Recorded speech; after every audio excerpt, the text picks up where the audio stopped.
Akan memenuhi kewajiban Presiden Republik Indonesia. Bagaimana dengan kondisi kementerian yang membesar? Concern daripada pekerjaan itu akan lebih terfokus.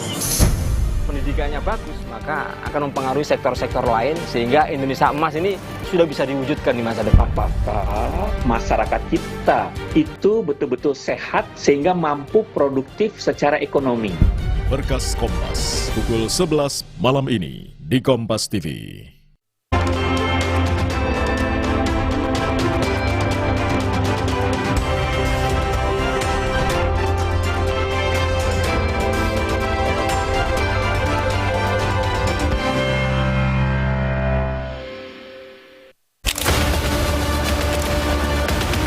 Umumkan para menteri dan para wakil menteri Kabinet Merah Putih.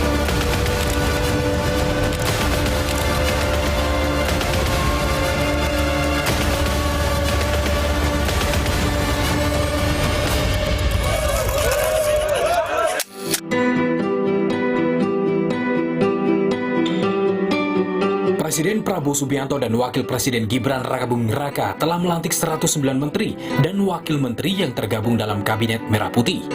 Dalam bidang ekonomi, ada sejumlah nama menteri era Jokowi yang kembali menduduki jabatan yang sama.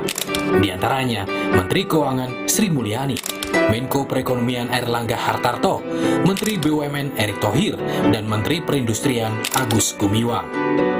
Bersama para menteri bidang ekonomi lain, mereka akan membantu Prabowo mengejar target penerimaan negara lebih dari 3.000 triliun hingga target pertumbuhan ekonomi 8%.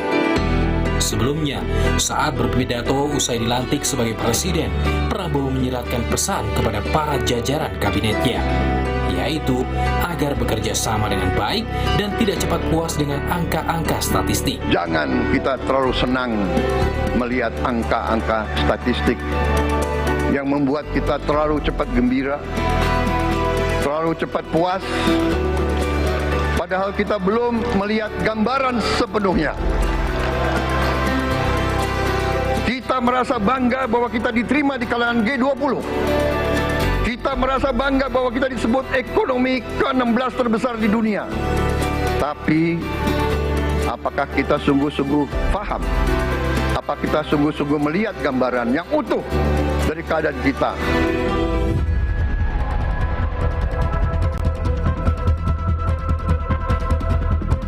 Kabinet yang gemuk tentu akan menambah belanja pemerintah. Ekonom UI, Telisa Aulia Valianti mengatakan, Prabowo harus bisa membuktikan kabinetnya yang besar tidak membebani anggaran negara. Dengan Prof. Burhanuddin dan Pak Fahmi ya, tentu kita semua mendukung sebagai warga negara, tapi dalam jangka pendek tolong diselamatkan juga bagaimana kepada para investor ya, membaca agar bahwa dengan lebih banyak kementerian ini nggak jadi nanti beban baru untuk Indonesia, tapi malah memang lebih baik momentum bagi Indonesia dalam jangka menengah panjang untuk keluar dari middle income trap, untuk lebih masyarakat yang sejahtera. Rakyat kini menunggu kerja nyata dari Kabinet Merah Putih untuk membawa perekonomian Indonesia bisa mencapai 8% dan membawa kesejahteraan.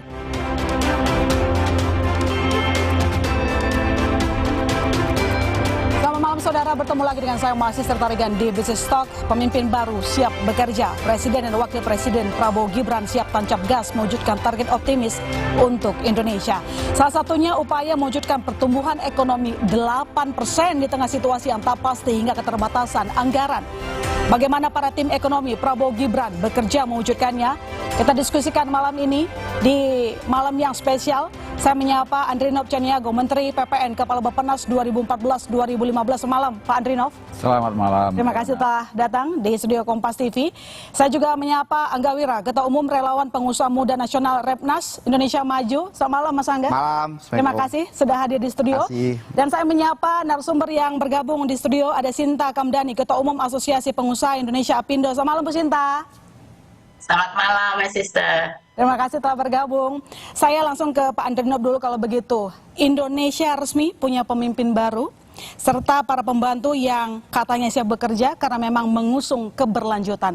Pak Andrinov sendiri, melihat susunan kabinet yang sudah ditunjuk dan pembantu dan kepala lembaga yang sudah ditunjuk, apakah sudah menunjukkan adanya keberlanjutan, artinya tidak ada jeda yang lama untuk memulai bekerja, langsung tancap gas? Kalau prosesnya ini bagus sekali, proses transisinya, bahkan beberapa bulan sebelum transisi itu sudah berjalan efektif ya, dengan masuknya beberapa orang ke dalam pemerintahan yang sebetulnya adalah ya orangnya Pak Prabowo gitu ya.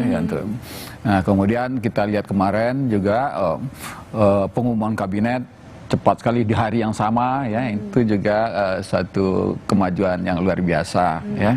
Jadi kalau soal keberlanjutan itu jelas ini keberlanjutan proses peralihan yang sangat-sangat lancar, sangat lancar, nggak pernah ada selancar itu. Artinya untuk mengerjakan target-target tugas ekonomi seperti mencapai 8% pertumbuhan ekonomi itu bisa segera dikebut? Soal 8%-nya nanti dulu ya. Tapi yang jelas secara potensial besarnya bisa jadi potensi kekuatan ya, kalau ini koordinasinya bagus. Kalau di tiap level juga pimpinan di tiap level juga koordinasinya bagus ya, Menko-Menko bahkan juga menteri ya yang di bawah Menko itu juga harus paham mengkoordinasikan. Nah kalau itu jalan, ini bisa tambahan modal karena adanya 109 menteri plus wakil menteri dan kepala ini bisa jadi kekuatan. Imbang bahkan bisa jadi hasilnya lebih besar ya kalau dia memang efektif gitu ya.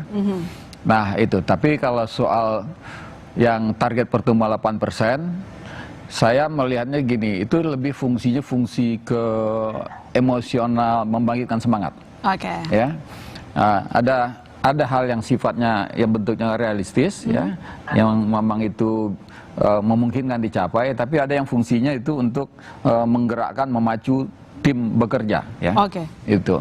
Jadi kalau saya lebih memandang itu sebagai pemacu semangat, pendorong, pemaksa tim di untuk pemerintahan. Bekerja maksimal, iya, untuk bekerja sekuat-kuatnya, sekeras-keras. Baik, Mas Angga Wira, sebagai dulu wakil komandan tim kampanye nasional pemilih muda TKN Fanta yang tentu mengikuti Prabowo Gibran sebelum terpilih dan semua program-programnya Anda hafal betul. Gitu. Pertanyaannya saya begini, dari hitung-hitungan tim saat itu, bagaimana angka 8% ini muncul? Apa yang membuat tim yakin Indonesia bisa menyentuh pertumbuhan ekonomi yang tinggi di balik selama 10 tahun kita stagnan pertumbuhannya 5%? Ya Mbak Sister, pertama saya ini loyalis Pak Prabowo ya, bukan hanya di 2024 kemarin ini. Saya ini secara personal support Prabowo dari 2004 ya, dan beliau ini yang boleh dibilang memang punya ide dan gagasan yang udah clean and clear ya. Dia strategi bagaimana beliau ingin membangun kemandirian dan kedaulatan bangsa gitu. Kalau kita lihat kemarin dari pidato beliau ya di DPR MPR kemarin ketika pelantikan gitu, sudah tercermin ya gagasan besar beliau ingin membangun kemandirian pangan, kemandirian energi ya, meneruskan hilirisasi dan membangun industrialisasi. Jadi pilar-pilar yang ingin beliau bangun itu sudah clean and clear, dan yang paling penting juga beliau sangat concern terhadap bagaimana sumber daya manusia. Ini juga hal yang menurut saya menjadi highlight utama ya dari strategi yang ingin Pak Prabowo pompa ya, mulai dari hulunya bagaimana peningkatan kualitas gizi ya daripada masyarakat, dan tentunya juga bagaimana beliau ingin mendevelop sekolah-sekolah yang punya standar ya, guru-guru juga yang baik, artinya juga di samping infrastrukturnya beliau juga ingin punya guru-guru yang punya kualitas. Jadi kalau ditanya apakah kita optimis terhadap target dari Pak Prabowo 8%, tentunya itu kan juga perlu langkah ya, perlu langkah secara bersama. Tadi juga Bang Andrinov udah sampaikan kalau semuanya kolaborasinya bisa berjalan lancar, semuanya solid, semua juga bisa melakukan langkah-langkah yang bisa dibilang bukan hanya out of the box tapi beyond the box gitu ya, karena sebenarnya persoalannya kan udah dipetakan di periodenya Pak Jokowi. Karena kan kalau kita lihat dari susunan landscape tim ekonominya kan boleh dibilang ya masih tim ekonominya Pak Jokowi kan yang ingin dilanjutkan lah. Artinya saya juga melihat memang Pak Prabowo ingin membangun stabilitas ya di awal pemerintahan Pak Prabowo ini supaya tercipta akselerasi. Tapi tentunya pasti juga akan ada evaluasi ketika ada menteri-menteri yang mungkin tidak bisa perform juga ya gitu. Berarti maksud Anda stabilitas itulah salah satu modal kuat untuk mewujudkan target pertumbuhan ekonomi 8%. Saya ke pelaku usaha kalau begitu yang selama ini agak tertekan ya Bu, kalau kita lihat PMI manufaktur sudah tidak di angka ekspansif, cukup mengkhawatirkan, PHK ada di mana-mana. Pertumbuhan ekonomi 8%. Sekitar 2 atau 3 tahun setelah masa pemerintahan Prabowo Gibran. Optimis nggak Bu sebagai pengusaha? Ya, kalau dibilang optimis tidak, jelas kita harus selalu optimis dong ya. Pelaku usaha harus optimis. Tapi mungkin 8% pertumbuhan itu juga mesti dilihat kapan pencapaian 8% pertumbuhan. Ini kan nggak akan terjadi tahun depan gitu. Kemungkinan kalau bisa dapat 3 tahun aja udah bagus ya. Paling tidak untuk mencapai 8%. Jadi kita juga mesti tahu 8% itu bukan akan terjadi dalam waktu yang singkat gitu. Jadi ini perlu jelas dari segi pertumbuhan. Jadi tahun ini fokus kita paling tidak kita harus tumbuh 5%, tahun depan semoga bisa ada kenaikan. Karena kita juga mesti lihat faktornya itu bukan hanya faktor Indonesia, tapi faktor geopolitik juga yang sekarang sedang terjadi gitu, di mana itu berdampak juga kepada ekonomi Indonesia. Jadi ini saya rasa yang harus jadi perhatian. Kedua, kita mesti menyadari untuk mendapat pertumbuhan 8% itu caranya jelas kita nggak bisa hanya tergantung dari kita sendiri gitu kan. Harus ada investasi. Baik itu investasi dari luar maupun dari dalam gitu. Jadi ini investasi ini merupakan key driver untuk bisa mencapai 8%. Nah, berarti kita harus menyelesaikan pekerjaan rumah kita nih. Gimana supaya kita bisa menarik investasi supaya bisa tumbuh gitu. Nah, jelas itu kita sudah tahu bagaimana kita juga harus memperbaiki iklim usaha kita ya, iklim investasi kita, kemudahan berusaha kita, gimana supaya kita bisa lebih kompetitif, lebih berdaya saing. Ini kuncinya. Nah, kami melihat mungkin dari aspek itu ada 2 hal yang sangat-sangat penting dari sisi pencapaian ya, menargetkan investasi maupun akhirnya mendapatkan pertumbuhan ekonomi itu, yaitu dari segi pertama produktivitas gitu. Jadi jelas produktivitas ini kita harus menjadi perhatian kita. Produktivitas tadi disampaikan Mas Angga, sumber daya manusia yes, tapi jelas produktivitas adalah kunci gitu. Nah, ini kita melihat dengan struktur yang ada, ketenaga kerjaan yang kita ada sekarang ini kan kita lihat yang lulus pendidikan dari dari SD ini masih yang paling tinggi 30%, SMP, SLTA itu cuman 19% gitu ya. Jadi ini juga kita mesti melihat nih dari aspek awalnya ini bahwa kita masih punya juga very low skill labor. Makanya kita selalu mengatakan harus juga upskill, rescaling dan lain-lain gitu. Dan ini juga berkaitan tadi dengan aspek produktivitas. Selain itu, tidak hanya dari segi sumber daya manusia, tapi produktivitas dari segi industri juga gitu. Karena kalau kita lihat dari segi industri, kita melihat bahwa contohnya bahan baku kita 70% itu kan masih import. Jadi walaupun sekarang program hilirisasi sudah sangat baik dan kami sangat mendukung, tapi pada prinsipnya kita juga mesti melihat bahwa kita juga mesti mengembangkan industri hulu kita gitu. Karena kita sangat tergantung, bahan baku kita masih tergantung dari luar. Nah, di situ kita juga melihat biaya sementara cost of doing business-nya ini yang masih sangat tinggi dan tidak kompetitif ya. Contohnya misalnya labor cost kita, logistik cost kita, energy cost kita, ini masih salah satu yang tertinggi di ASEAN. Jadi ini juga harus menjadi perhatian kita gitu untuk tadi kita melihat dari aspek cost of doing business. Belum lagi kalau kita lihat dari segi regulatory, perizinan yang selalu kemarin kan udah ada level masuk struktural melalui Undang-Undang Cipta Kerja kan itu udah luar biasa ya. Tapi kan kita tahu bahwa dari segi implementasinya nih masih banyak lah perlu perbaikan. Nah, kalau kita lihat dari unsur tadi perizinan dan regulasi ini juga harus menjadi perhatian gitu, karena kalau tadi kita kembali lagi ke unsur awal gimana bisa menarik lebih banyak investasi tanpa perbaikan ini kan nggak mungkin bisa terjadi juga gitu. Banyak PR yang harus dilakukan, salah satunya yakni keramahan bagi investor ya, bagi pengusaha agar berani ekspansif. Dan nanti kita akan lanjutkan lagi bersama Bu Sinta. Program kerja yang besar akhirnya diisi jumlah pembantu yang cukup ramai juga ya, kabinet berisi lebih dari 100 orang. Lalu bagaimana tim ekonomi bisa meraih target penerimaan negara lebih dari 3.000 triliun? Business Talk segera kembali.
salah satu misi yang diemban para menteri dan wakil menteri Kabinet Merah. Ya, kita lanjutkan diskusi kita malam ini. Saya ke Mas Angga Wira dulu kalau begitu, karena tadi di segmen awal kita cukup banyak menyinggung soal susunan Kabinet Merah Putih Prabowo Gibran. Ini diisi lebih dari 109 orang, ada 109 orang diisi oleh politisi partai koalisi pemerintah paling banyak. Bagaimana nantinya tim ini bisa bekerja mewujudkan target-target ekonomi di tengah keterbatasan anggaran? Karena artinya kan kalau jumlah pegawai pemerintah makin ramai, itu butuh anggaran yang lebih banyak juga. Iya, pastinya ya, pastinya. Tapi saya meyakini ya Pak Prabowo dan tim punya pendekatan ya, bagaimana mereka punya strategi ya, karena ini kan bagian daripada strategi ya. Ya artinya kalau ditanya ke depannya seperti apa, ya ini proses yang harus kita kawal bersama ya gitu ya. Kalau kita misalnya di sini suruh menilai bagaimana kandidat-kandidat yang sudah dipilih, saya rasa itu adalah hak prerogatif daripada Pak Presiden terpilih. Benar, tapi gitu. kan pasti punya penilaian terkait dengan jumlahnya gitu loh Mas maksud saya. Ya, jumlahnya ini kan pasti berkaitan dengan strategi ya kan. Orientasinya kan result gitu ya. Iya, kita nggak peduli sebenarnya mau 100, mau 2000, 3000 gitu kan. Kalau yang penting resultnya bisa tercapai kan gitu. Tapi sekali lagi ya, ini perlu waktu ya untuk kita lihat yang tadi saya juga sampaikan untuk memberikan masukan dan evaluasi ya gitu. Tapi menurut saya juga sebenarnya kalau kita lihat juga dari structure daripada kabinet itu kan memang ada beberapa fungsi yang memang sebenarnya yang sebelumnya dikelompokkan ya, lalu akhirnya dipisahkan lah seperti itu supaya lebih fokus ya. Ya memang tentunya ada cost ya, ada biaya yang harus ditanggung gitu ya untuk SDM tersebut. Tapi kalau memang resultnya itu berbanding lurus dengan cost yang digunakan ya, misalnya saya sebagai pengusaha gitu ya, saya angkat pegawai lebih banyak, produktivitasnya tadi yang Mbak Sinta juga sampaikan, produktivitasnya bagus, para menteri dan wakil menterinya bekerja dengan sungguh-sungguh gitu kan, ya aku rasa sih nggak ada masalah. Dan ini ada Pak Andri Naf juga ya kan. Yang penting kolaborasinya mesra begitu. Tadi kolaborasinya bisa juga memikirkan suatu hal-hal yang bukan saja as usual ya. Kita harus ada sudah ada reformasi struktural ya dengan omnibus dan lain sebagainya, tapi kan koordinasi antar kementerian, lembaga dan juga pemerintah daerah itu menjadi salah satu challenge gitu. Karena kan kita nggak hanya di negara kita berkompetisi juga dengan negara-negara lain di Asia Tenggara, which is ya sekarang kita juga tahu sangat tight juga gitu. Kasih waktu begitulah ya untuk para menteri membuktikan kinerjanya. Kalau begitu saya ke Bu Sinta.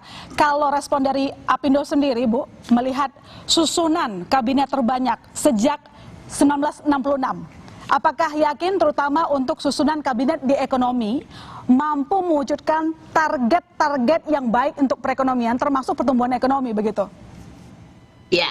Pertama kita harus akui ya, kalau kabinet itu gemuk, itu secara historis itu kan selalu identik dengan penambahan birokrasi. Jadi permasalahan itu selalu konotasi sekarang aja susah, kalau nambah lagi bagaimana gitu dengan inefisiensi birokrasinya. Jadi memang itu harus menjadi jadi perhatian. Kemudian kedua, selalu dikatakan kita pengalaman ya, kalau ada penambahan nomenklatur baru dan lain-lain, itu butuh waktu untuk hampir bisa sampai 6 bulan sampai 1 tahun gitu ya. Bagaimana mereka bisa langsung cepat bekerja gitu. Sementara untuk persiapan daripada kementeriannya sendiri, baik secara fisik maupun anggaran, itu kan juga harus butuh waktu lah untuk mereka bisa pada saat yang sama mereka disuruh lari gitu. Jadi ini mungkin harus jadi perhatian pemerintah.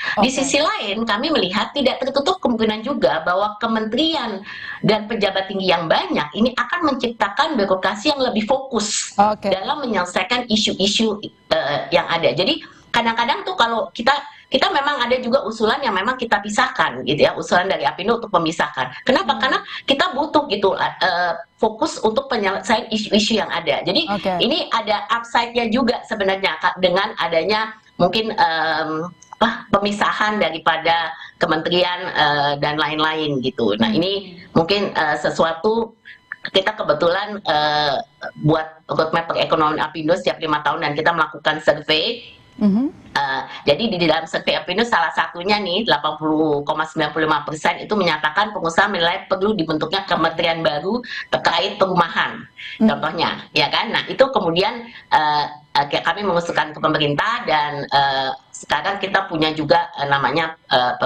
Kementerian Perumahan. Jadi memang ada elemen tertentu yang memang dibutuhkan gitu penambahan. Tapi secara general ya ini yang harus jadi perhatian gitu mengenai jumlah yang banyak. Nah kita juga melihat ini juga tergantung kembali kepada tata kelola birokrasi dan koordinasi. Tadi disampaikan koordinasi antar lembaga pemerintah. Jadi asalkan pemerintah bisa menjamin misalnya peningkatan transparansi, kejelasan ya, clarity dan kepastian, certainty-nya, predictabilitasnya, simplifikasinya, dan efisiensi birokrasinya ini justru akan bisa membantu gitu. Jadi ini saya rasa kembali lagi ke tata kelola. Jadi kita harus ada keyakinan. Ini kan we are trying to build the trust ya, the trust, kepercayaan nih dari pasar. Perbaikan birokrasi gitulah ya. Ya, kembali lagi kan masing-masing kementerian harus punya KPI yang jelas, deliverable yang jelas. Nah, itu yang saya rasa perlu untuk dipastikan lah bahwa ini tidak akan mengganggu dari sisi birokrasi. Nah, saya juga melihat bahwa memang kalau dilihat dari kita tuh kadang-kadang quantity over quality ya. Kita juga mesti melihat kadang di sini salah satu sebenarnya positifnya memang banyak menteri-menteri ekonomi yang kemudian melanjutkan ini sangat positif sebenarnya gitu. Karena kita lihat juga kan pasar saham langsung naik gitu. Jadi positif karena bisa langsung berlanjut bekerja dan menteri-menteri yang memang sudah mendapatkan kepercayaan tidak hanya di dalam negeri tapi juga di luar negeri. Ini juga saya rasa akan membantu ya dari segi berjalannya nanti roda pemerintahan. Mas Pak Andrinov, untuk menyambung pernyataan dari Bu Sinta tadi, karena pernah dalam jajaran kabinet, kenapa sih selama ini birokrasi kok kayaknya tumpang tindih, ribet begitu? Ya emang itu masalah lama yang terus sampai sekarang masih berproses untuk selesai dan masih boleh dikatakan masih jauh dari final ya. Kan birokrasi ini orang ya, aparatur itu kan manusia. Manusia itu ada soal kecerdasan kognisinya, kecerdasan emosionalnya, ada karakter gitu ya. Nah mungkin di elemen-elemen kemampuan fisik, kecerdasan kognisi mungkin makin baik ya. Wah, karena lulusan yang direkrut dan sebagainya. Tapi soal karakter dan budaya kerja itu butuh waktu yang panjang dan butuh konsistensi untuk mengubah, membangun karakter. Berarti ramainya sekarang jumlah menteri di kabinet ini akan seperti saya katakan tadi, secara potensial bisa saja menjadi kekuatan ya, tetapi saya ingin katakan begini, itu baru kekuatan mikro ya. Mikro itu artinya dari orang, dari jumlah orang, dari dia kemauan kerja keras, dari fokus. Tetapi kalau kita bicara, sekarang kita bicara soal target atau rencana pertumbuhan 8%, itu soal strategi dan soal visi. Nah itu yang perlu disiapkan oleh tim ekonomi pemerintah harus. Karena gini, dalam sejarah dunia maupun sejarah Indonesia ya, itu jarang ada pertumbuhan 8% itu. Cuman China ya yang berhasil mencapai pertumbuhan di atas 8% ya. Negara-negara besar yang relatif besar lain ya mencapai pertumbuhan ekonomi di atas 8% itu nggak ada. Ada hanya di atas sedikit dari 6%. Secara rata-rata untuk 2 dekade, 3 dekade, yaitu India, kemudian Vietnam ya. Nah Indonesia sendiri dalam sejarahnya nggak pernah ya, kalau kita hitung sejak awal Orde Baru mencapai angka pertumbuhan year on year. Jangan satu periode atau setengah periode. Year on year itu nggak pernah 8%. Maka tadi saya katakan di awal, ini kalau fungsinya untuk membangkitkan semangat, untuk memaksa. Tetapi yang harus disiapkan adalah strategi untuk mencapai pertumbuhan tinggi. Nggak perlu 8%.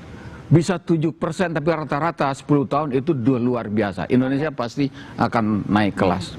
Tetapi kalau tanpa strategi, tanpa visi yang jelas, ya, dan mohon maaf sampai sekarang itu saya belum menemukan langkah-langkah atau strategi yang realistis praktisnya, ya, ya itu saya ragu untuk mencapai 7% aja saya ragu. Oke, baik. Tapi gini, ngomong-ngomong soal banyaknya jumlah susunan kabinet, kalau tadi kan memang dari Bu Sinta maupun Mas Angga kan mengatakan bahwa ya kita berikan waktu lah intinya ya. Tapi gini, karena Bapak pernah ada di jajaran kementerian begitu, berapa lama sih proses menyiapkan anggaran bagi instansi baru atau kementerian baru, mulai dari usulan pemerintah lalu Bappenas, lalu proses di Komisi DPR, Badan Anggaran? Yang nomenklaturnya mengalami perubahan, atau baru, tapi maksudnya adalah yang mengalami perubahan, itu pengalaman selama ini butuh waktu untuk bisa menggunakan anggaran bagi instansi, kementerian, lembaga itu 10 bulan paling cepat. Kalau selama 10 bulan itu numpang di nomenklatur lama ya, yang acuannya adalah APBN yang sudah disahkan dalam bentuk undang-undang oleh DPR bersama pemerintah. Maka ya kalaupun ini bisa dipercepat bisa saja jadi 6 bulan. Tapi ya usulan APBN perubahan harus cepat masuk di Januari ya, kemudian diproses, dibahas, lalu harus dikeluarkan lagi PP-nya dan sebagainya. Barulah kementerian, lembaga yang nomenklatur baru itu baru bisa menggunakan anggaran. Makanya kalau kita sering dengar keluhan, wah dulu kan kepala IKN ya, dan kami sudah 11 bulan nggak terima gaji katanya. Ya itu dulu juga Badan Ekonomi Kreatif juga dulu begitu. 10 bulan sampai 11 bulan baru sebelum itu ya ngebon, ngutang gitu. Kalaupun nanti dia di reimburse ya, dirapel gitu.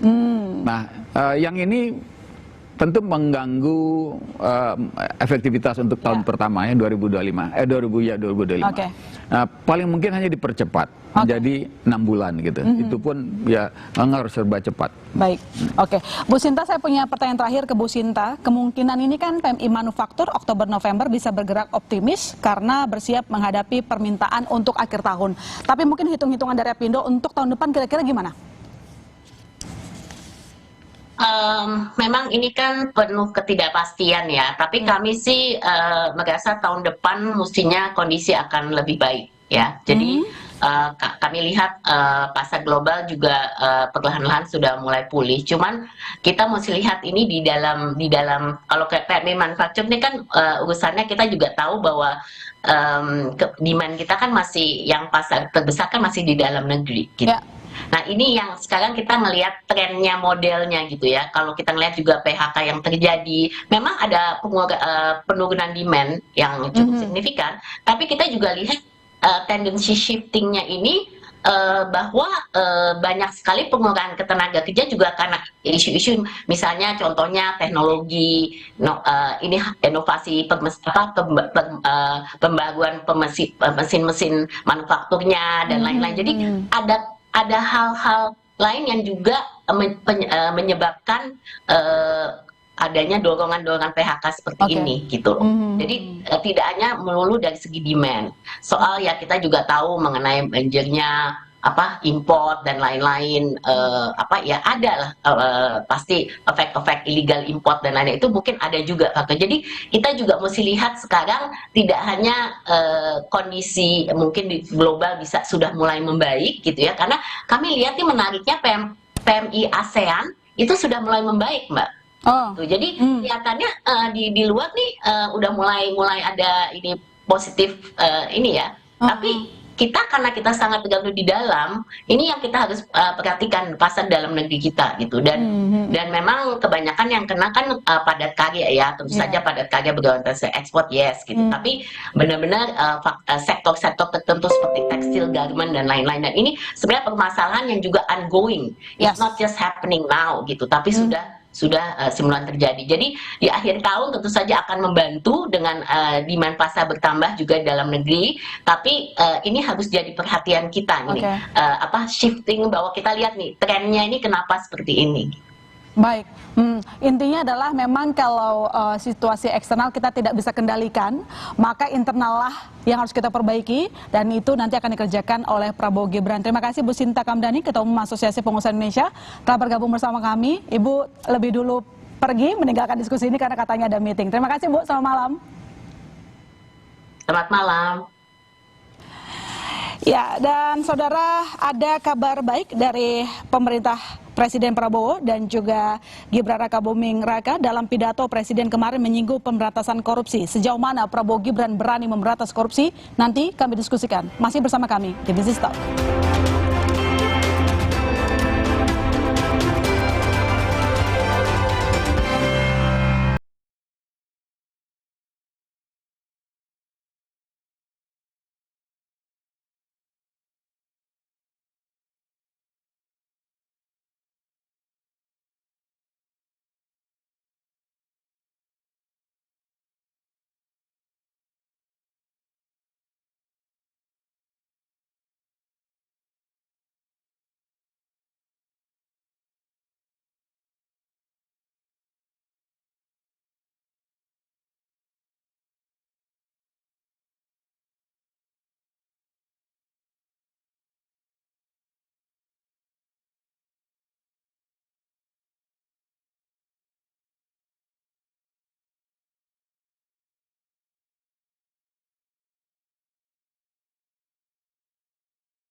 Jawabannya.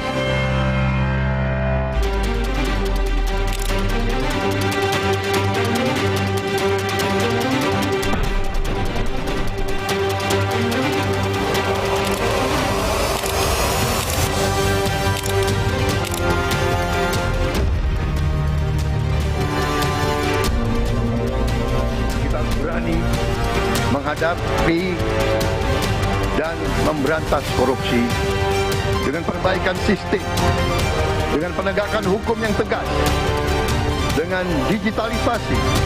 Insya Allah kita akan kurangi korupsi secara signifikan.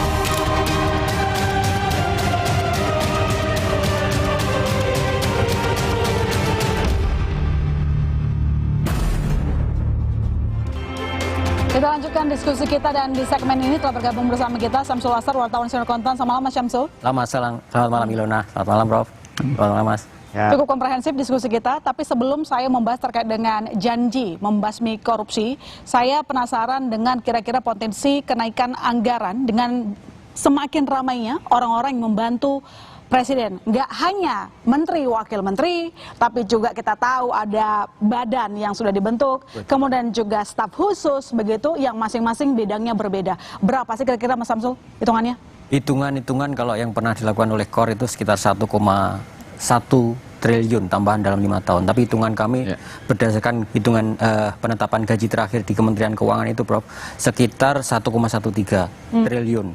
Nah, itu dengan asumsi gaji seorang menteri, gaji dasar itu sekitar 25 juta, wakil menteri 85%-nya, dan yang lebih gede adalah operasional itu yang gede.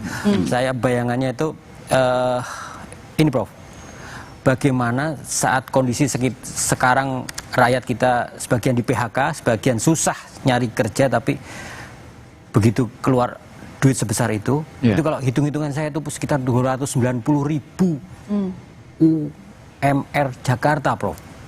Bisa menggaji segitu banyak. Nah, semoga ini tidak ditambah lagi dengan biaya-biaya lain, misalkan kendaraan baru yang mesti menguntungkan Mas Angga dan ini ya, teman-teman pengusaha tentu ya, pembelian kendaraan baru itu semoga untuk tahun-tahun pertama tahan dulu deh.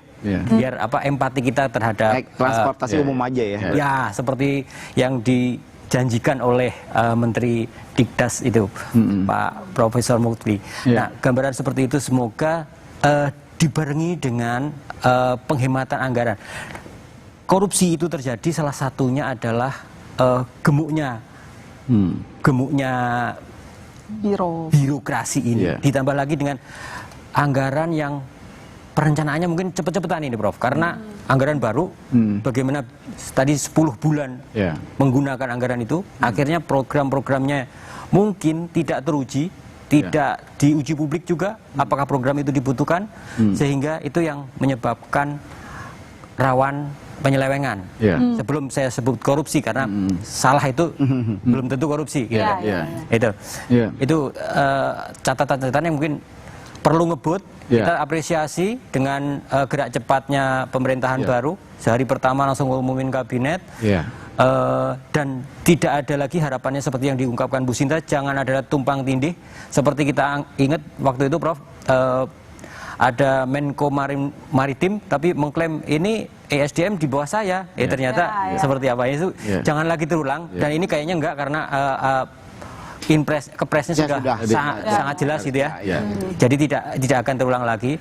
Dan lagi-lagi menteri-menteri baru butuh kantor-kantor baru. Saran saya, sementara tahun pertama sampai tahun kedua jangan sewa dulu, tapi numpang. Kan ada koordinator, menteri koordinator kan ada beberapa kementerian. Nah itu bisa nyewa satu tempat untuk ruang menteri di situ dan bisa berkantor berkeliling gitu Bro ya. Kan co-working space sekarang Mas. Idenya kan co-working space, kantor bersama-sama. Nah, co-working ya, co-working untuk menteri menarik sekali. Dan memungkinkan kalau untuk menjadikan ruangan yang ada sekarang ini cukup. Karena beberapa kementerian itu pejabat eselon 1-nya ruang luas-luas. Tapi 100 tambah kementerian sekian itu Prof, tentu ada eselon 1 yang nambah juga Prof. Betul, tambahan ruang diperlukan, tapi itu mungkin nggak begitu serius ya. Memang dalam rangka mencarikan ruangnya yang kalau bangunan-bangunan pemerintah kalau kita lihat sekilas banyak yang idle, ya, yang nggak dipakai atau setengah asal-asal dipakai gitu masih ada. Kalau soal tempat ya, tapi memang betul. Ini soal tambahan orang dan biaya operasional. Tadi hitung-hitungan Mas Samsul itu sama ya. 5 tahun itu bisa tambahannya sekitar 1,2 triliun ya. 1 tahun tambahannya untuk yang tambahan orang, biaya orang ini sekitar 200-250 miliar kan. Nah, kemudian, tapi kalau yang belanja modal pasti ya harus terjadi karena jumlah yang butuh kendaraan dinas bertambah, nggak bisa pakai yang lama, dan yang lama pun mungkin memang harus diganti. Jadi ya kemungkinan masih diperlukan juga ya sekitar 200-an miliar untuk belanja modal yang hanya sekali ya, tinggal operasional. Tetapi gini, asalkan benar-benar cara melihat penambahan orang ini, pembesaran orang ini, postur ini sebagai investasi, maka dia akan bermanfaat. Tapi kalau sebagai balas budi, bagi-bagi kekuasaan, itu nambah masalah. Ya, maka ini harus ditegaskan oleh Presiden Prabowo bahwa ini untuk menambah energi dan sebagai investasi. Ya, tambahan investasi rata-rata 250 miliar atau katakan 500 miliar per tahun. Kalau itu digunakan untuk menjadi lebih produktif, bisa hasilnya lebih besar, ya. Karena misalnya, target penerimaan pajak kita 3.000 triliun, tapi perkiraan realistis mungkin 2.800. Tetapi bisa, ya kalau itu memang semua aparat ini, pejabat ini dan sampai ke bawahnya menganggap ini adalah investasi. Ya, tambahan orang, tambahan pos adalah investasi, maka harus lebih produktif. Nah, itu secara hitungan-hitungan ya bermanfaat. Kita invest 5 tahun itu 1 triliun, 1,3 triliun, tapi tambahan peningkatan karena energi yang fokus tadi, energi mikro itu mungkin menjadi tambah 50 triliun, nggak apa-apa.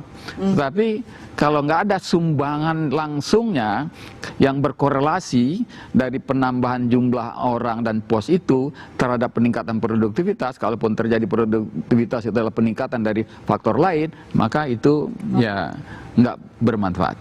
Begitu. Mas Angga, melihat memang di jajaran kabinet ini banyak juga anak muda di dalamnya. Orang tahu kalau anak muda itu biasanya energik, tapi juga banyak yang skeptis. Anak muda ini tampaknya masih kurang wise untuk memimpin segala macam. Apakah kekhawatiran-kekhawatiran kita terkait dengan koordinasi yang berkepanjangan hingga nanti bisa menimbulkan kesalahan seperti tadi dibilang oleh Mas Samsul, yang mungkin kalau salah nggak selalu langsung korupsi, tetapi itu kan berpotensi membuat kesalahan. Apakah bisa dipastikan bahwa keterlibatan anak muda tidak hanya menambah beban ongkos, rakyat harus gaji pegawai, tapi memang ada outputnya? Ya, pertama, ukuran daripada kompetensi dan kemampuan seseorang sekarang itu tidak bisa diukur dari sisi usia ya.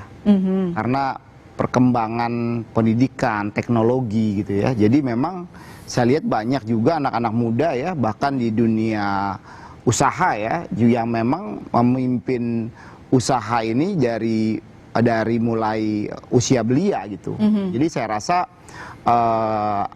faktor usia ini tidak bisa dijadikan ukuran, apalagi kalau kita lihat sekarang kan kita masuk bonus demografi ya, penduduk usia muda kita banyak, dan itu yang memang harus dijadikan diberikan suatu solusi ya. Tantangan kita kan bagaimana mengatasi jumlah bonus demografi ya gitu. Ada peluang di sana. Tadi kan Bang Andrinov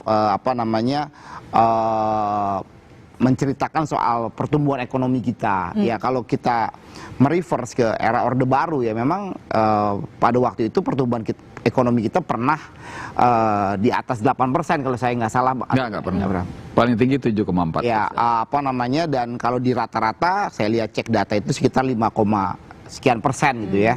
Pada waktu itu mungkin dengan di Orde Baru ada boom komoditas minyak gitu ya, yang menyebabkan juga SDA dan lain sebagainya. Tapi di sini ya tantangannya itu tadi meningkatkan bonus demografi kita menjadi hal yang lebih produktif ya.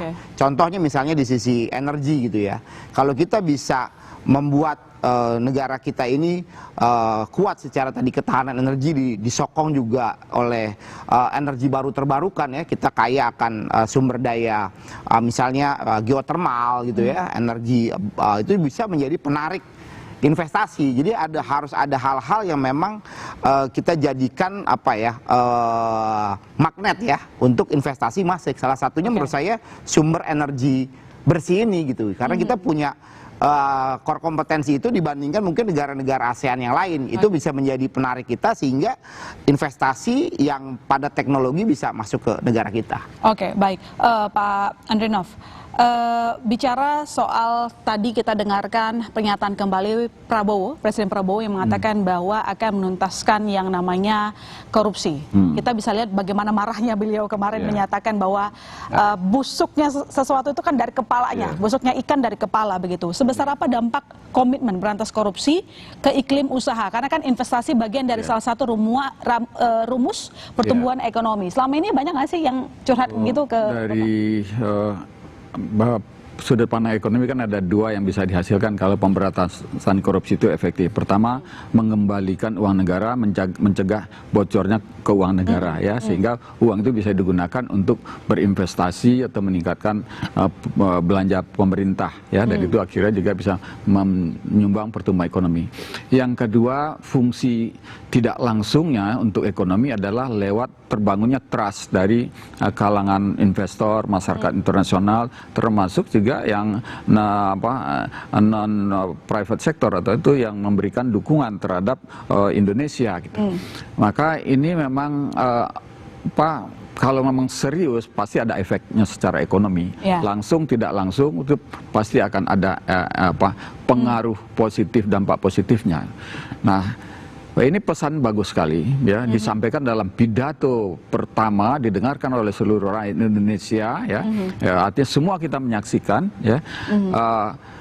Dan tentu juga calon-calon menteri ketika itu, calon-calon pejabat ketika itu mendengarkan langsung, kemudian diulang lagi ke dalam, saya rasa dalam pengarahan-pengarahan di Hambalang itu juga saya dengar itu disampaikan ya.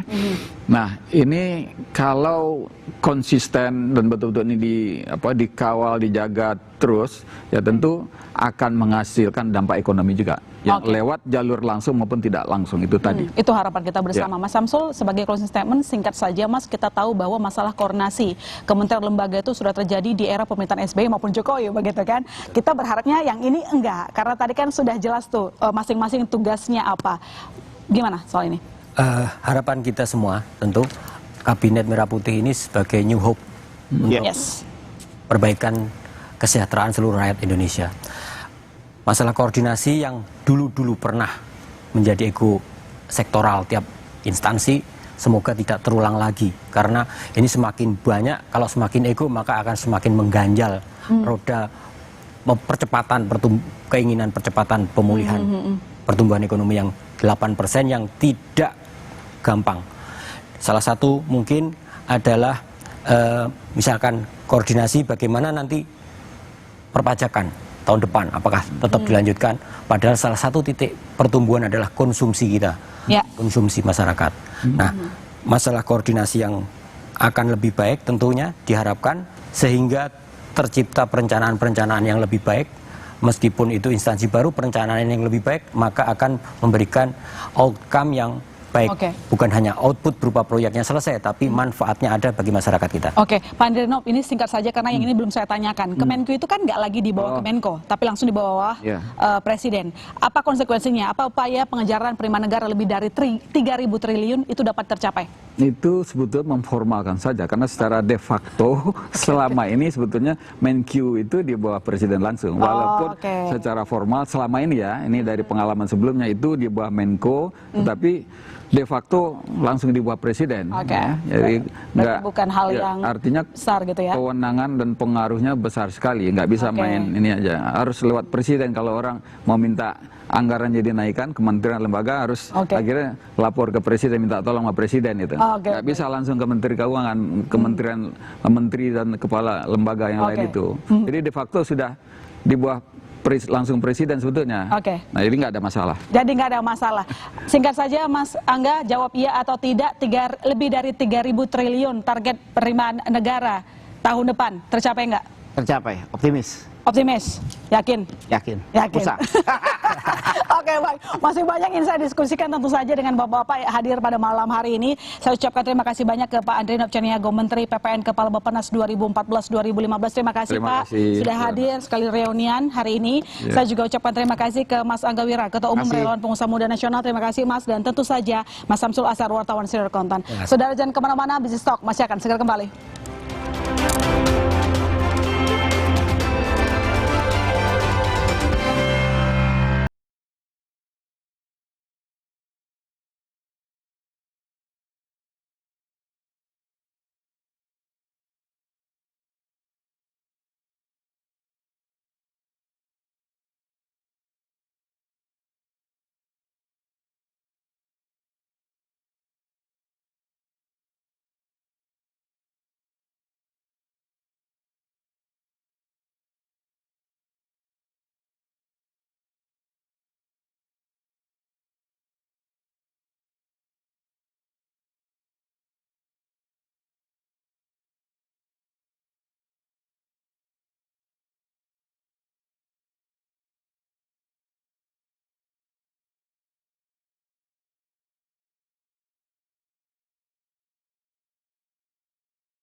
Saudara, Kabinet ramai Prabowo Gibran yang membutuhkan banyak anggaran diharapkan bisa memberikan hasil yang sepadan, mulai dari menggenjot penerimaan negara hingga mendongkrak pertumbuhan ekonomi.